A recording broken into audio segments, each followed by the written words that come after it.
The Old Curiosity Shop by Charles Dickens. Chapter 73. The magic reel, which, rolling on before, has led the chronicler thus far, now slackens in its pace and stops. It lies before the goal. The pursuit is at an end. It remains but to dismiss the leaders of the little crowd who have borne us company upon the road, and so to close the journey. Foremost among them, smooth Sampson Brass and Sally, arm in arm, claim our polite attention. Mr Sampson, then, being detained, as already has been shown, by the justice upon whom he called, and being so strongly pressed to protract his stay that he could by no means refuse, remained under his protection for a considerable time, during which the great attention of his entertainer kept him so extremely close that he was quite lost to society, and never even went abroad for exercise, saving into a small paved yard. So well, indeed, was his modest and retiring temper understood by those with whom he had to deal, and so jealous were they of his absence, that they required a kind of friendly bond to be entered into by two substantial housekeepers, in the sum of £1,500 apiece, before they would suffer him to quit their hospitable roof, doubting, it appeared, that he would return, if once let loose, on any other terms. Mr Brass, struck with the humour of this jest, and carrying out its spirit to the utmost, sought from his wide connection a pair of friends whose joint possessions fell some halfpence short of 15 pence, and proffered them as bail, for that was the merry word agreed upon both sides. These gentlemen being rejected after 24 hours' pleasantry, Mr Brass consented to remain, and did remain, until a club of choice spirits, called a grand jury, who were in the joke, summoned him to trial before 12 other wags for perjury and fraud, who in their turn found him guilty with a most facetious joy. Nay, the very populace entered into the whim, and when Mr Brass was moving in a hackney coach towards the building where these wags assembled, saluted him with rotten eggs and carcasses of kittens, and feigned to wish to tear him into shreds, which greatly increased the comicality of the thing, and made him relish it the more, no doubt. To work this sportive vein still further, Mr Brass, by his counsel, moved in arrest of judgment that he had been led to criminate himself, by assurances of safety and promises of pardon, and claimed the leniency which the law extends to such confiding natures as are thus deluded. After solemn argument, this point, with others of a technical nature whose humorous extravagance it would be difficult to exaggerate, was referred to the judges for their decision, Sampson being meantime removed to his former quarters. Finally, some of the points were given in Sampson's favour, and some against him, and the upshot was that, instead of being desired to travel for a time in foreign parts, he was permitted to grace the mother country under certain insignificant restrictions. These were, that he should, for a term of years, reside in a spacious mansion, where several other gentlemen were lodged and boarded at the public charge, who went, clad in a sober uniform of grey turned up with yellow, had their hair cut extremely short, and chiefly lived on gruel and light soup. It was also required of him that he should partake of their exercise of constantly ascending an endless flight of stairs, and, lest his legs, unused to such exertion, should be weakened by it, that he should wear upon one ankle an amulet or charm of iron. These conditions being arranged, he was removed one evening to his new abode, and enjoyed, in common with 9 other gentlemen and 2 ladies, the privilege of being taken to his place of retirement in one of royalty's own carriages.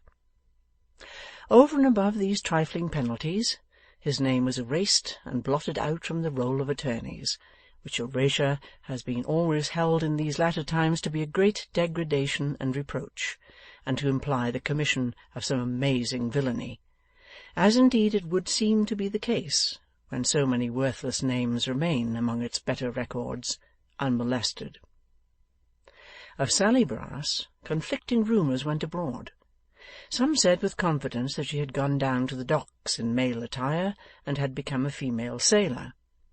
Others darkly whispered that she had enlisted as a private in the 2nd Regiment of Foot Guards, and had been seen in uniform and on duty, to wit, leaning on her musket and looking out of a sentry-box in St. James's Park one evening.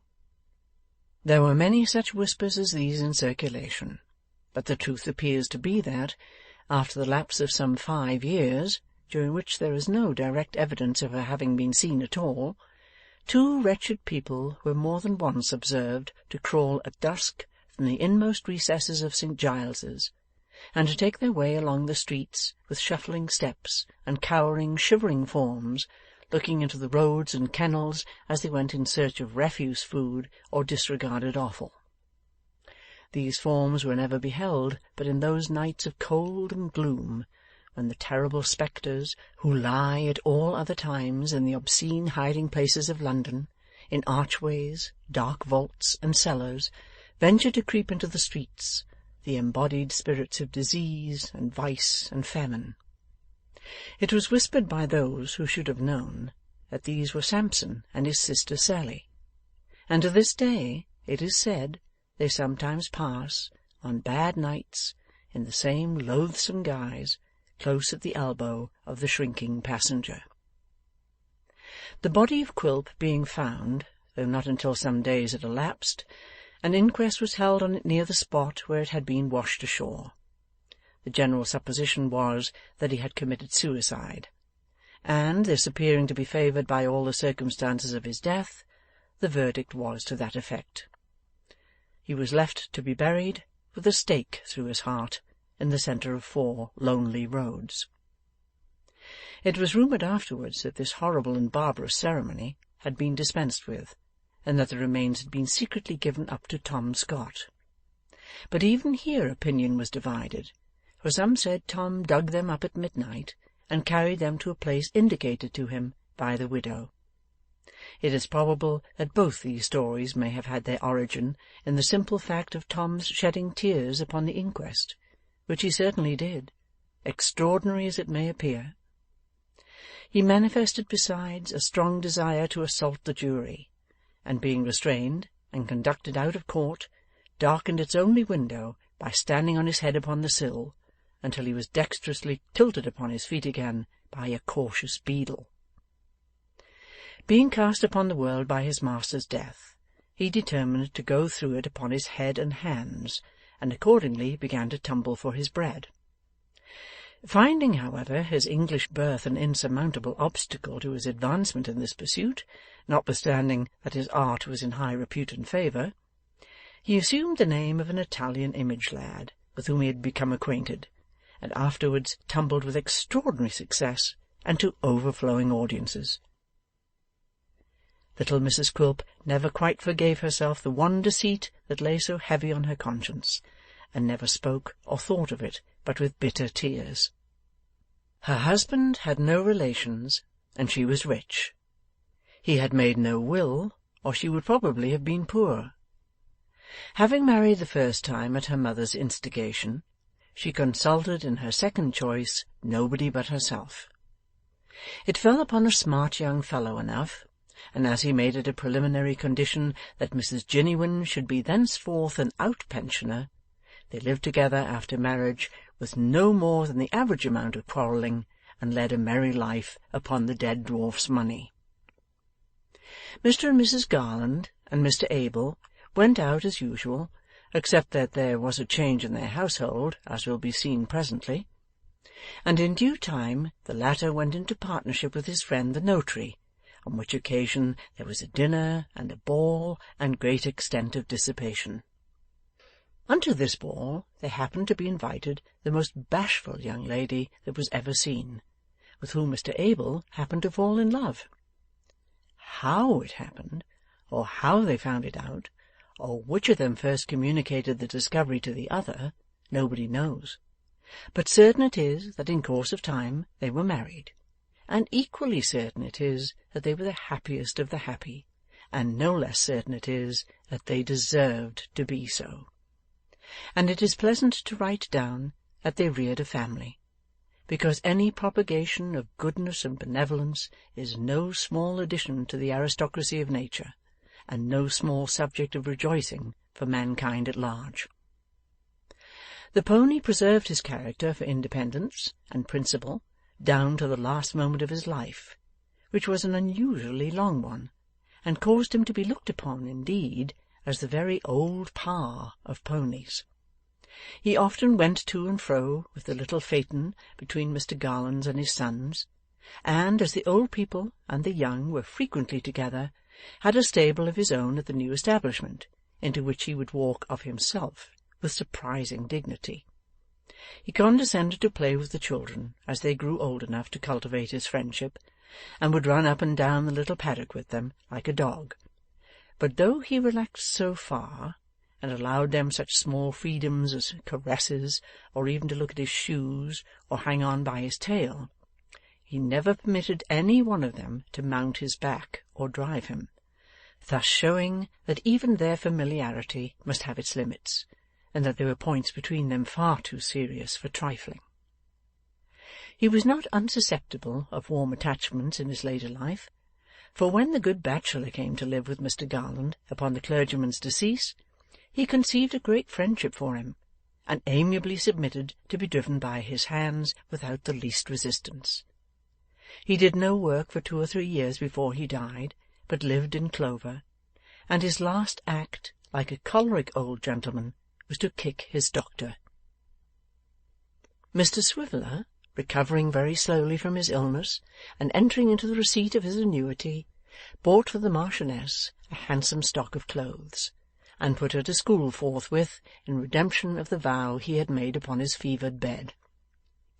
After casting about for some time for a name which should be worthy of her, he decided in favour of Sophronia Sphinx, as being euphonious and genteel, and furthermore indicative of mystery. Under this title the Marchioness repaired, in tears, to the school of his selection, from which, as she soon distanced all competitors, she was removed before the lapse of many quarters to one of a higher grade.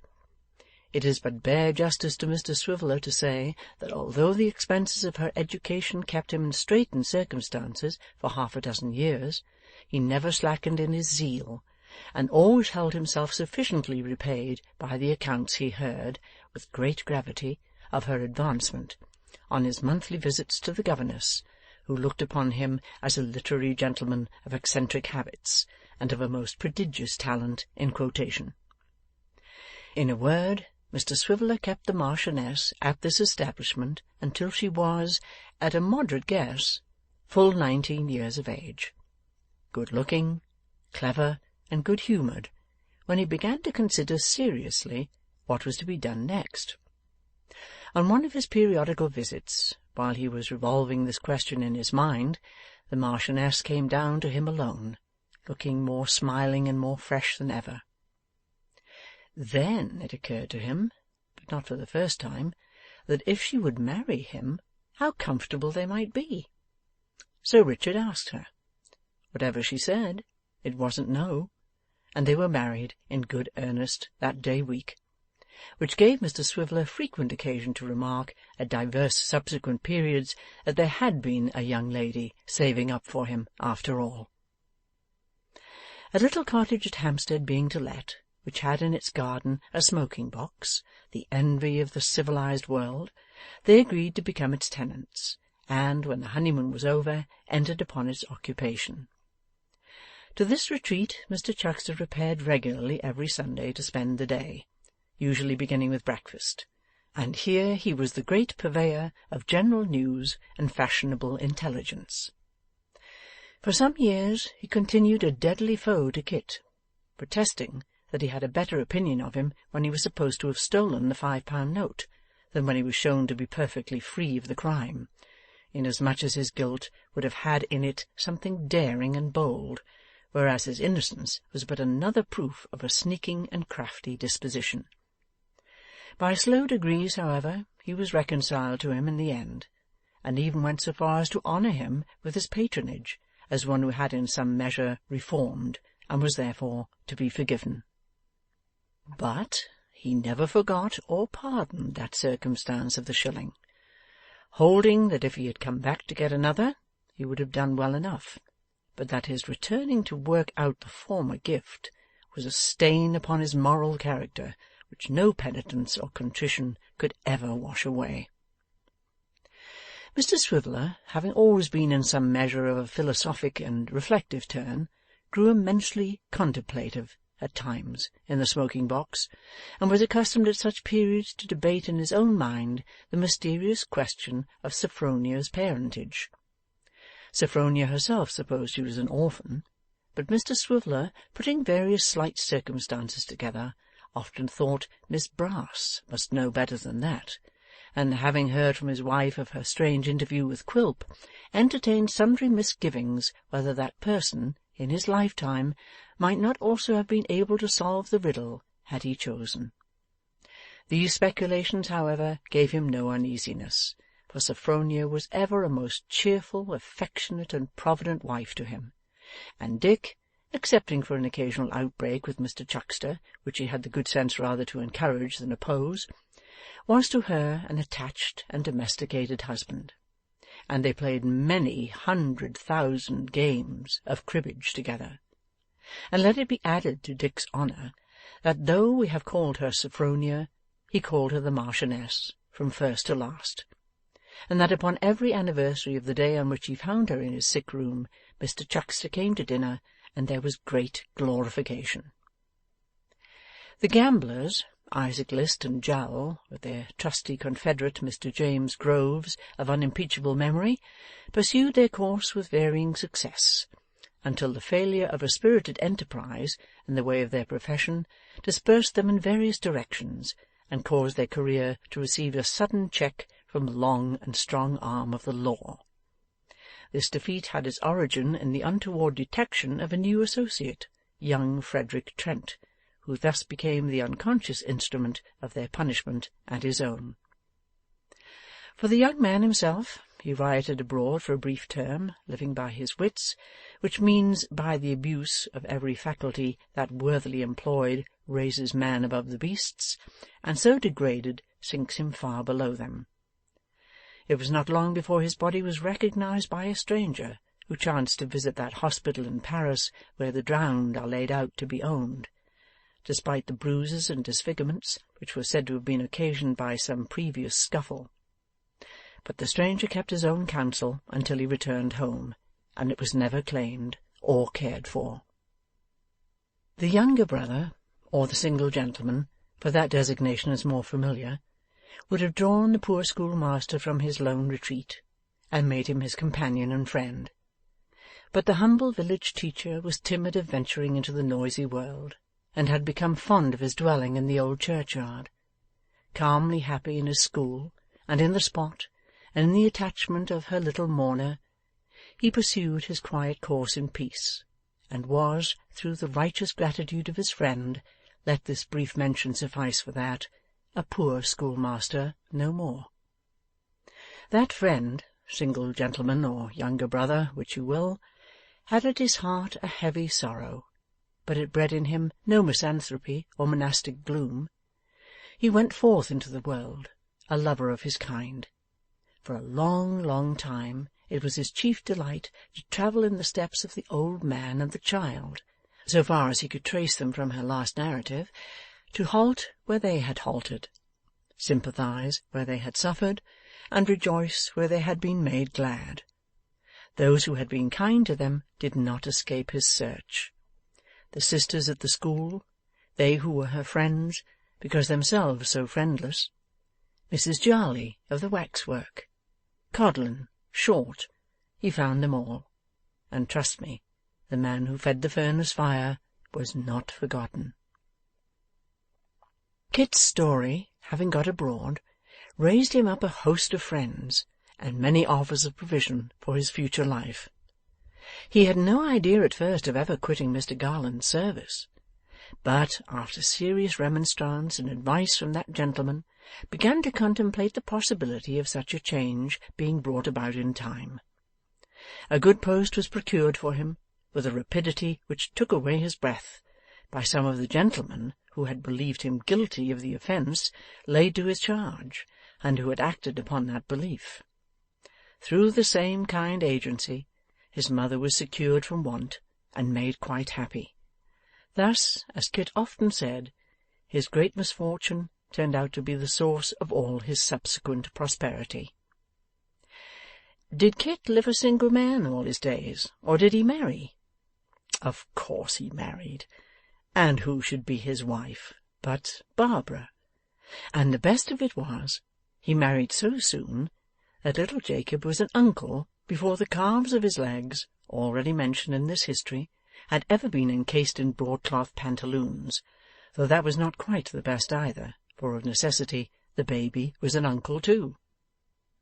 The delight of Kit's mother and of Barbara's mother upon the great occasion is past all telling.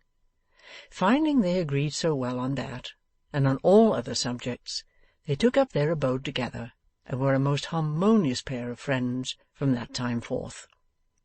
And hadn't Astley's cause to bless itself for their all going together once a quarter to the pit, and didn't Kit's mother always say, when they painted the outside, that Kit's last treat had helped to do that, and wonder what the manager would feel if he but knew it as they passed his house. When Kit had children 6 and 7 years old, there was a Barbara among them, and a pretty Barbara she was. Nor was there wanting an exact facsimile and copy of little Jacob, as he appeared in those remote times when they taught him what oysters meant. Of course there was an Abel, own godson to the Mr. Garland of that name, and there was a Dick, whom Mr. Swiveller did especially favour.